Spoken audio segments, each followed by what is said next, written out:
Le morning, les GG, tout sur les dessus de l'actu. Les grandes gueules. Parler beaucoup, manger l'argent, voyager beaucoup seulement. Mais travailler beaucoup, créer des choses, emploi des jeunes, non, non, non. Les dirigeants africains, les dirigeants sont comme ça. Les grandes gueules. Bonjour Antoine Pourma. Bonjour Lamine. Très content ce matin. Ah bah on n'est pas content. Content, mais alors on n'a pas du tout. On a la gueule du bois. Voilà. Bonjour Titi. Bonjour Lamine, bonjour à tous. On n'a pas fait un réveil difficile ce matin pour les Guinéens. Oui. Conakry qui ressemblait à un gros cimetière hier en fin d'après-midi après cette deuxième défaite concédée par le Syrie national à Alexandrie face au Nigeria. Le Nigeria qui était, il faut quand même le dire, il faut le souligner au bic rouge, qui n'était pas au-dessus du 11 guinéen dans ce match. On a vu, en tout cas, de par le contenu du match, de par la prestation et le visage que le 11 guinéen a montré hier, il faut dire que on pouvait s'en tirer avec un meilleur destin à l'issue de la rencontre d'hier. Qu'est-ce qui n'a pas marché? Franchement, ces garçons-là, moi je l'ai toujours dit, c'est vrai que hier, je concède cela à l'équipe nationale guinéenne. Ils ont présenté un meilleur visage hier. Les Pour grandes ma gueules. part, ce qui n'a pas marché, c'est le coaching. Ouais. Le coaching de Paul Put.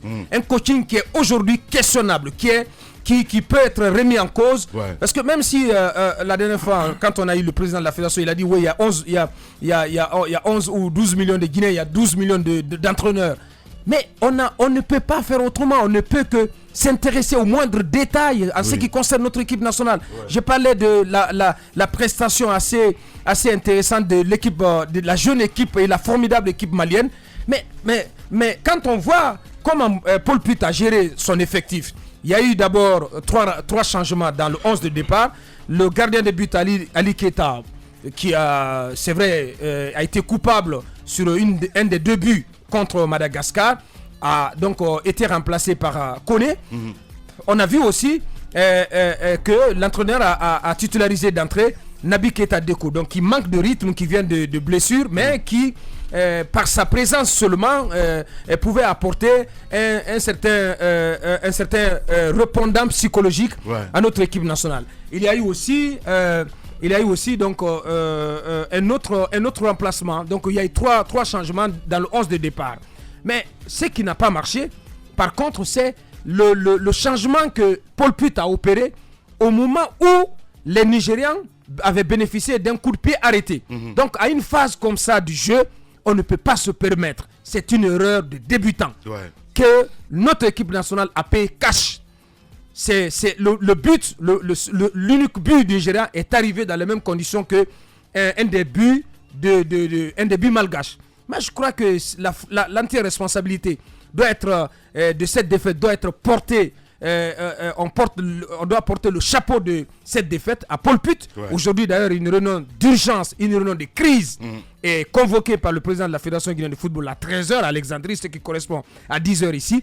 Est-ce que son sort va être scellé? C'est une question qu'il faut se poser. Parce qu'il faut se rappeler qu'au Chan d'il y a un an, du côté du Maroc, lorsque Lapé Bangoura avait aligné 2 défaites d'entrée, il avait été viré. Donc c'est son adjoint qui avait géré le 3e match. Donc on a vu tous ces éléments-là hier de la part d'un entraîneur qui ne semble pas maîtriser son sujet. Paul Put, c'est aussi l'ensemble de ses résultats. Mais quand vous alignez tout ça, mais les chiffres ne parlent pas en sa faveur, Paul Put. Moi je ne sais pas, pour ma part, si peut-être il a porté le Burkina Faso en quelle année, je me souviens plus, jusqu'en demi-finale. Pour ma part, Paul Put aujourd'hui, c'est un entraîneur dont les connaissances ne sont plus actualisées. Il a été ce qu'il a été dans le passé, mais pour ma part, c'est un entraîneur déphasé. Il faut s'en débarrasser. On pouvait faire confiance. Moi, peut-être un entraîneur local. Moi, j'ai pas compris comment on a sacrifié Lapé Bangoura. Je suis encore adepte partisan de Lapé Bangoura qui a eu ses diplômes d'entraîneur en France, donc qui aussi a porté le Haut à des niveaux importants dans la Champions League. C'est un entraîneur qui peut faire un travail et qui peut abattre un travail sérieux, mais sur la durée. Mais le problème de la Guinée et de certaines sélections africaines, c'est que 1, 2, 3, lorsque les résultats ne suivent pas, on vous balaie. On a vu avec Florent Ibenge du côté de la RDC comment sur la durée, cet entraîneur local a réussi à bâtir une équipe nationale, même si aujourd'hui ça ne marche pas. C'est une génération qui arrive en fin de cycle du côté de la RDC. Du côté de la Guinée, on pouvait prendre le temps de construire une équipe nationale, mais bien entendu sur un ressort local, ce qui n'a pas été fait. On a vu beaucoup de soi-disant professionnels qui sont venus et des binationaux. Le greffage ne marche pas. Paul Pitt ne semble pas être à la hauteur, semble être même dépassé par les événements. Quand vous le regardez, là, la tête d'un Naïri complet, il semble pas du tout, il semble planer dans les airs, dans les nuages, on va le dire comme ça. Il faut qu'on tire les conséquences parce que le troisième match, on ne peut pas se permettre. Il y a encore une infime chance de se qualifier pour le second tour. Il faut la saisir. On ne peut pas se permettre de rentrer à la maison dans cette compétition, dans une CAN à 24. Chaque fois que le Chili a participé à des CAN à 16 équipes, le Chili a réussi à aller au moins en quart de finale parce qu'il n'y avait pas l'étape de 8e de finale. On ne peut pas comprendre qu'on vienne à une CAN à 24 et que la Guinée, quand même, qui est une grande nation de football sur le continent, vienne à être éliminée au premier tour. Je dis ici que le 11 Guinéen, les joueurs de la bande à Kamano, j'ai même pas envie de prononcer son nom, la bande d'Eco, n'a pas respecté, ne respecte pas. Mais Kamano, c'est pas possible. C'est pas possible. Les grandes gueules. On ne peut même pas parler de lui. Mais ce que je constate, il n'y a pas de joueur, il n'y a pas quelqu'un pour le remplacer. C'est pourquoi Paul Pitt le garde. Il est là, il erre sur le terrain. Mais vous avez vu celui qui est venu pour les renforcer, Las Bangoura, on lui donne, il a la possibilité d'égaliser sur un coup franc bien placé, mais il va balancer ça dans les airs, c'est incroyable. Il n'y a personne. Le problème aussi, c'est qu'on n'a pas de joueurs. C'est vrai qu'il faut s'en prendre à l'entraîneur, mais on n'a pas de joueurs de la trempe, donc de l'étoffe des joueurs, par exemple sénégalais, qui peuvent conduire une équipe nationale à un niveau important dans cette CAN. Il faut du ressort, il faut du répondant humain, il faut du psychologique. Ces garçons, ils manquent de tout ça. Ouais, bah écoutez, Paul Pitt, puis peut-être, allez, comment ça, c'est 2 douaniers un petit peu à dire qu'il n'a pas eu la main libre, hein, Antoine Koroma.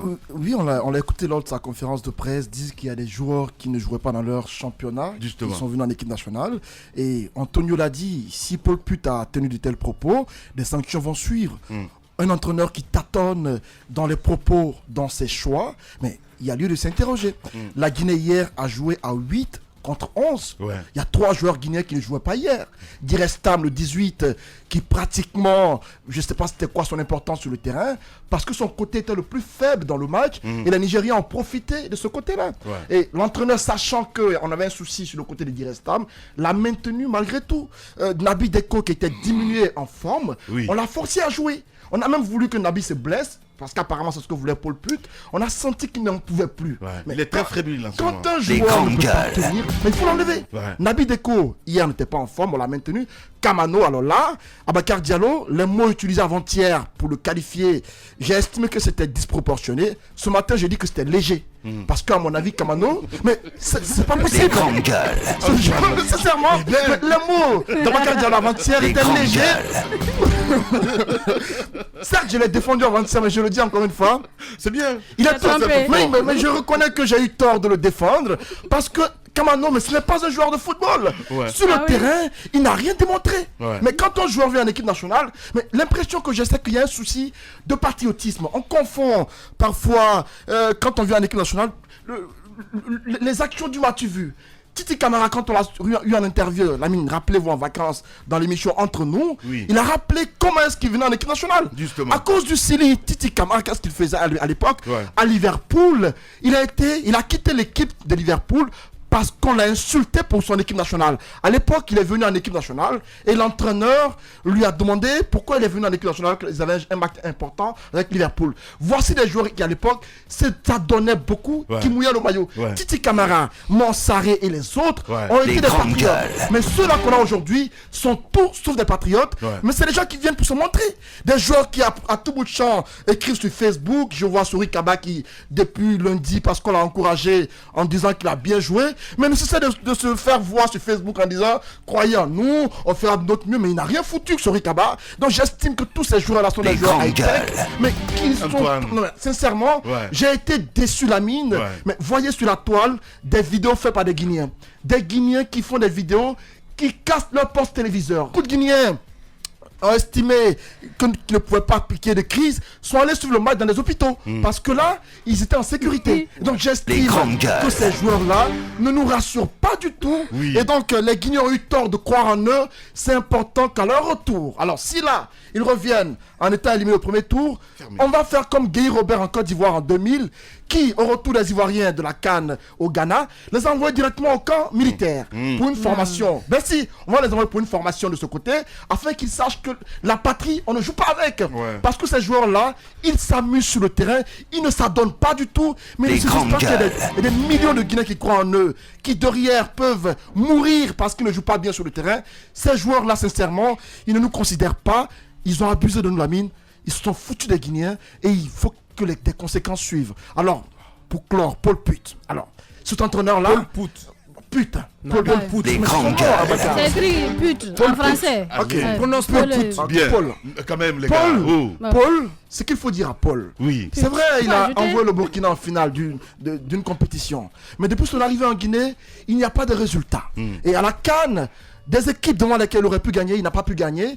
Et les choix qu'il fait, j'estime qu'il est important qu'on prenne une décision contre Paul Put. Parce que pour moi, il a montré toutes ses limites. Les conséquences doivent suivre. Ok.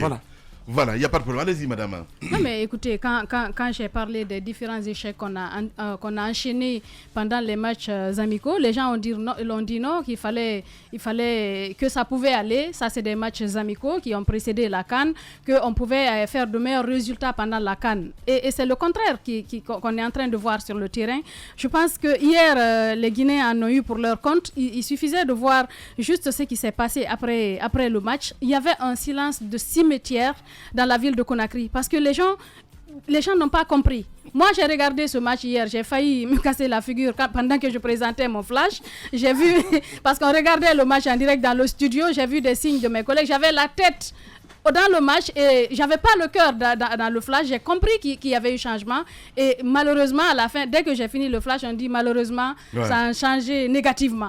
Et je pense que c'est comme cela pour beaucoup de Guinéens qui ont espéré. Et à regarder le match hier, on pouvait vraiment se dire que la Guinée pouvait faire quelque chose, parce que cette équipe nigériane, à voir comment ça s'est passé, surtout la première période, la première mi-temps, les Guinéens se sont adonnés.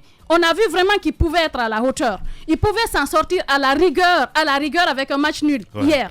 Et on pouvait gagner le premier match contre le Madagascar, comme les Maliens l'ont fait avec la Mauritanie. Franchement, je n'ai pas compris qu'on joue à ce jeu. Vous l'avez dit, et moi je pense qu'il y a une dose de fibre patriotique qui manque à cette équipe. Est-ce que les gens, on dit que oui, c'est des joueurs high-tech, mais est-ce qu'ils vont sur la toile? Est-ce qu'ils voient à quel point les Guinéens ont le cœur à les soutenir? Est-ce qu'ils ont vu tous ces artistes qui ont pratiquement fait des chansons pour les soutenir? Tout cela, c'est quelque chose. Tout cela, c'est quelque chose. C'est pour les dire, allez-y. C'est pour leur dire, allez-y, nous vous soutenons.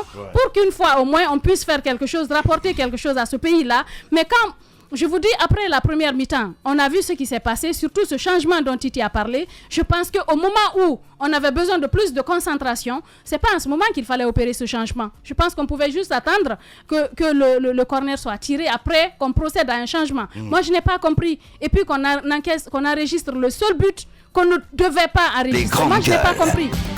Et Nabi, je pense que le jeune... Il a fait tout ce qu'il a pu malgré toutes les attaques qu'on a vues sur le terrain et avec sa blessure. Il a fait de son mieux et juste au moment où ils sont sortis, lui et l'autre, on a enregistré ce but. Et c'est vraiment dommage, quoi. Je pense qu'on peut faire mieux avec tout ce qui est en train de se passer. Et tout cet argent qu'on a collecté pour soutenir ces gens, il faudrait pas que tout cela parte en l'air. Parce qu'on a parlé quand même de combien de milliards? De 7 milliards. Le comité de soutien. Voilà. Le comité de soutien de la mine, on doit savoir comment cet argent-là a été géré. On ne peut pas envoyer 7 milliards en l'air comme ça et que cette équipe rentre ici avec aucun résultat. Encore une fois, il faut que les gens la sachent, que les Guinéens attendent et qu'on peut encore sauver, comme on appelle, cette petite victoire qu'on attend au moins pour le dernier match. Allez, Madame Yoron, on revient dans un instant. En direct chez les Grandes Gueules, monsieur Amadou. Allez, il est parti. Hein. Allez-y, Jacques Levalino. Bon, moi, je ne suis pas surpris, comme la plupart des Guinéens d'ailleurs, parce que après les matchs amicaux... Oui, non, je ne suis pas surpris. Ok. Je ne suis pas surpris de ce qui se passe. Droit. Bah oui. Oui, parce que après les matchs amicaux... vous aviez bien voulu que Paul Fatia Tunkara, notre collègue, passe dans ce studio. Il était assis à cette place. Il a fait la meilleure photographie de cette équipe. Il nous a montré les problèmes et les risques qu'il y avait devant. Donc, tout ce que quand je vois le Sili jouer, c'est Paul que je vois. Voilà. Rien ne m'étonne. Bien, allez, on revient dans un instant. Amadou Jules Diallo en direct chez les Grandes Gueules. Les Grandes Gueules. Bonjour, Amadou Jules Diallo. Oui, bonjour. Bienvenue dans les Grandes Gueules. Vous êtes journaliste sportif, grand journaliste sportif, je me permets, grand historien, donc qui connaît le football guinéen, le football africain même. Vous suivez cette CAN, vous avez suivi les 2 sorties de 11 Guinéens. Quel regard d'ensemble vous portez sur la prestation du Sili national, mais aussi sur le coaching de Paul Puit? Écoutez, moi je vous dis bonjour et vous félicite pour tout le travail que vous êtes en train de faire pour le pays. Moi, je pense que cette CAN, elle était vraiment, en tout cas dans notre poule, était à notre portée. Vous verrez par exemple que toutes les équipes dites favorites ont pratiquement gagné leur match, à l'exception de la Tunisie qui a fait un match nul contre l'Angola. Contre Madagascar, on avait vraiment les clés, nos clés en main. Mais là également, on est allé à un match nul parce qu'il y a la déconcentration. Nous avons gagné 1-0 en première mi-temps. Nous rentrons en deuxième mi-temps. La deuxième mi-temps, c'est pour les arbitres et les entraîneurs, comme on le dit. La première mi-temps, c'est pour tout le monde, mais la deuxième mi-temps, c'est le coaching des entraîneurs en fonction de ce qui a été dit dans les vestiaires. Nous rentrons, nous prenons 2 buts à 2 minutes, presque sur des mêmes erreurs. Et puis après, on se bat pour revenir, mais l'équipe n'est pas là. On est dans l'enthousiasme parce que c'est du bric à brac ce qui a été fait dans le cadre de la sélection. Personne ne sait comment ça s'est passé. Et puis, on a pris des joueurs qui, en fait, n'ont rien en commun parce qu'ils ne partagent pas une certaine amitié. Ils ne se connaissent pas pour la plupart. Ça, c'est contre le Nigeria. Hier, on avait le match en main. On avait absolument les cartes en main. On pouvait gagner le match. Les Nigérians doutaient. D'ailleurs, ils avaient mis certains de leurs joueurs sur le banc tel que Obiniché. Ils doutaient. On avait le match en main. Mais que voulez-vous, quand les attaquants n'ont pas de ballon, on accuse François Kamano, on accuse Sori Kaba et tout, mais quand les attaquants n'ont pas de ballon, comment ils vont marquer? C'est ça le problème. Donc, dans l'ensemble, il y a un problème de coaching. Kamano, quand même, Kamano, quand même, il a eu quelques situations. Il a eu quelques... Oui, bien sûr. Il a eu quelques situations, mais combien? Sori Kaba hier a reçu combien de ballons? On peut comprendre pour Sori Kaba. Parce qu'avant-centre, en tant qu'avant-centre, on a eu du mal à le trouver parce qu'il était dans une sorte de forêt de défenseurs du Nigeria. Mais Kamano, quand même, avait eu quelques possibilités sur le côté gauche. Mais on n'a pas senti d'envie chez le garçon à se défoncer, à porter l'équipe et à vouloir quand même défoncer cette défense nigériane.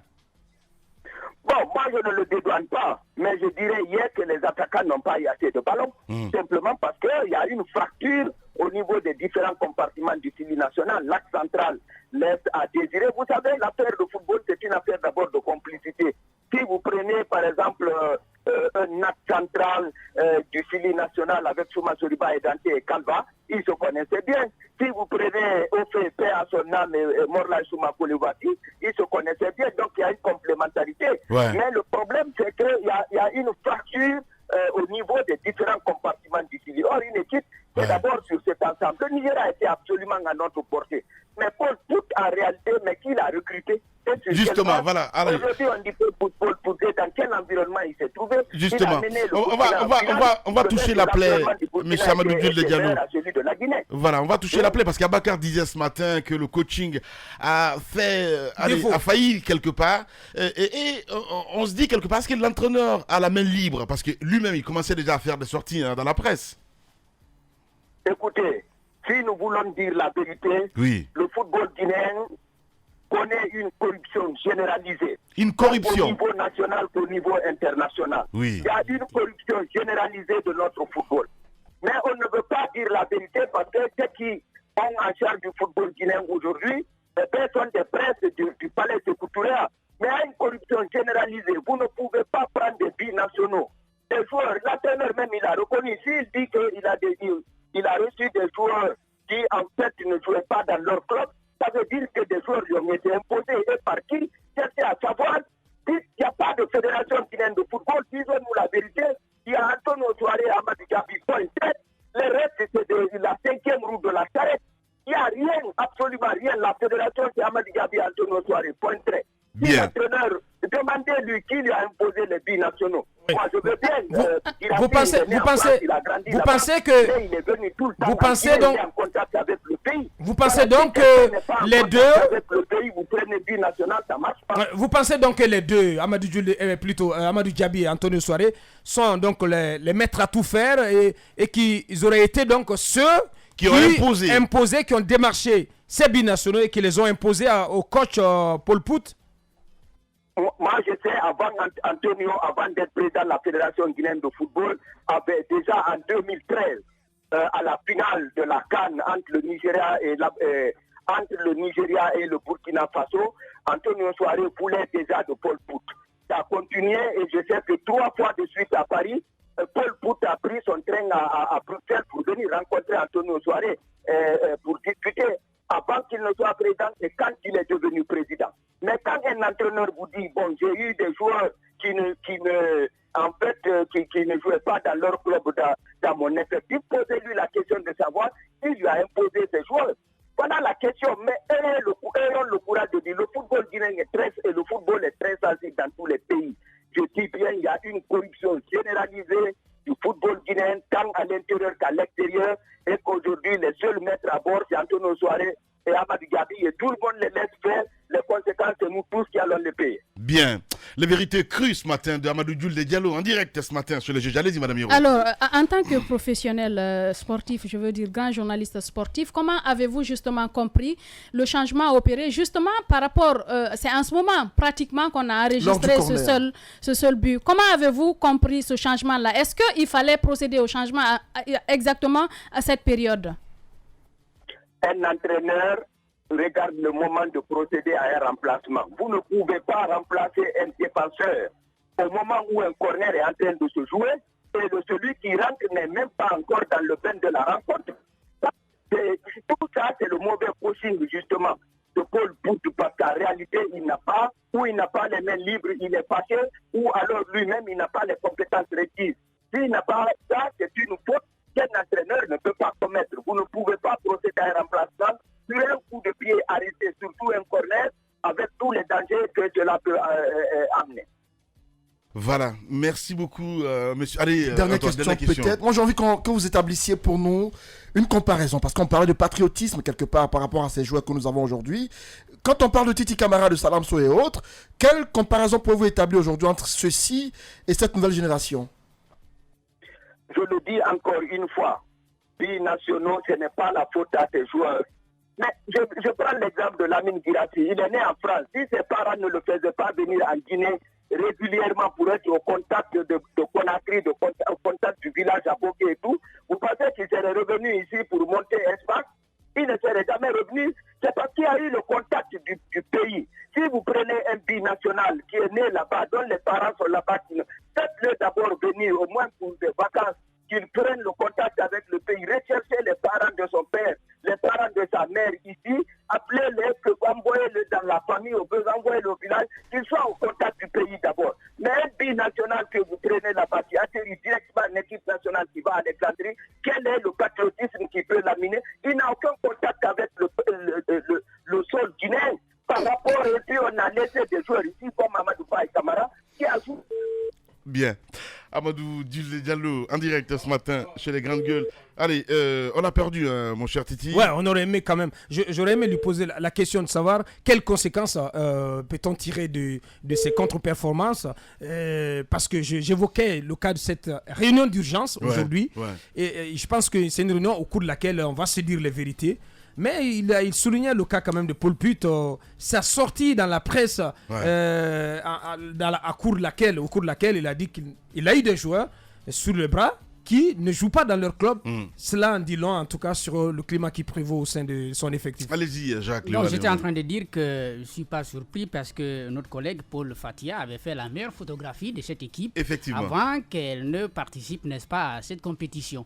Et tous les problèmes qu'il a évoqués ici, les risques qui étaient devant nous, c'est la même chose que nous sommes en train de vivre. C'est ce que ce jour-là, j'avais eu une réaction. J'ai dit pourquoi les autres veulent contourner la vérité. La vérité, elle est là, il faut la dire. Parce que si on continue à se mentir dans ce pays, nous verrons toujours les mêmes résultats. J'ai même entendu des gens qui ont comparé, qui ont failli dire que le Chili, c'est le Brésil de l'Afrique, etc., etc. Cette équipe que nous avons, c'était un rêve de trop. Je pense que nous avons des problèmes, il faut les affronter. Maintenant, moi, j'ai dit, je ne peux pas accepter, en tout cas moi personnellement, je n'attaque pas Paul Put, parce que je m'amuse à prendre cet exemple très banal. C'est comme un homme qui donne le prix du sel et d'huile rouge à sa femme et puis lui dit de préparer la soupe, une soupe. Mais qu'est-ce que ça va donner? Une soupe assaisonnée. Ça va pas marcher. Ça va pas mal. Peut-être il peut se débrouiller à faire du lafidi, mais il peut pas faire mieux.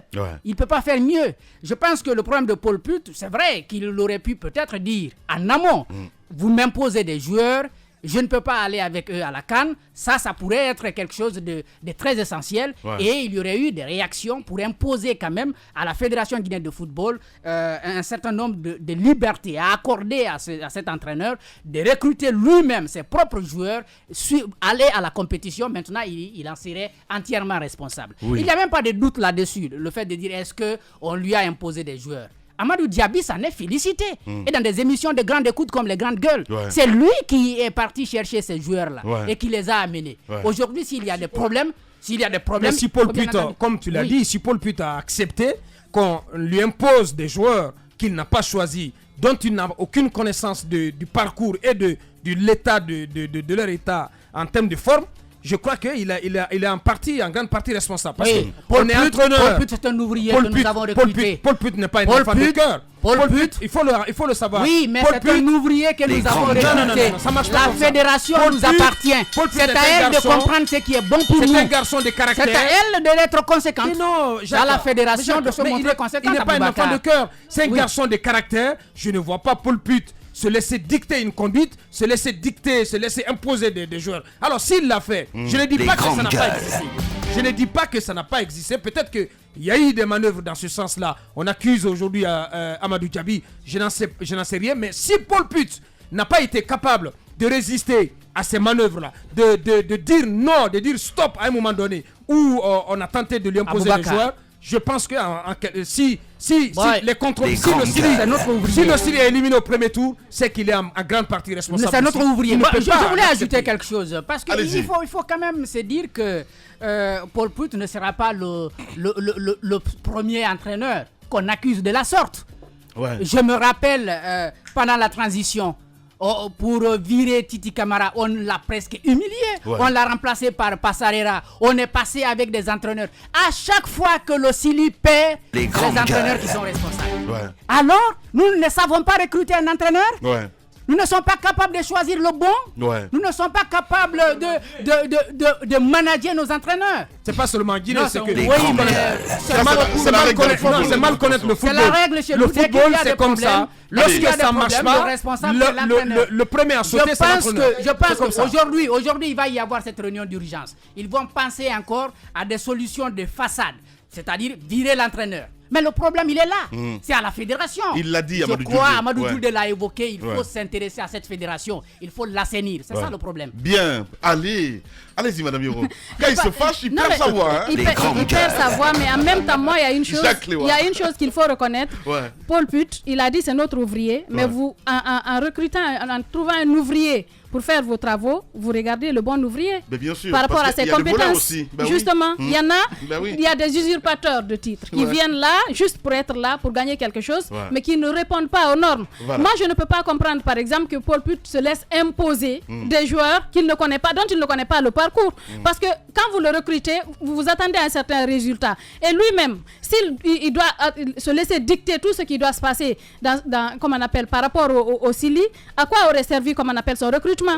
À quoi? Parce qu'il doit s'imposer lui-même des résultats. Il a des obligations de résultats. Quand on vous recrute, il faudrait que vous fassiez une bonne prestation par rapport au recrutement qui a été fait. Comment peut-il se laisser influencer de la sorte? Dans ce cas, qu'est-ce qui va se passer? Il n'aura que ses yeux pour pleurer parce qu'il va parler, les gens ne vont pas l'écouter. Comme il l'a dit, Antonio l'a dit ici. Il dit que s'il l'a dit, il va y avoir des sanctions.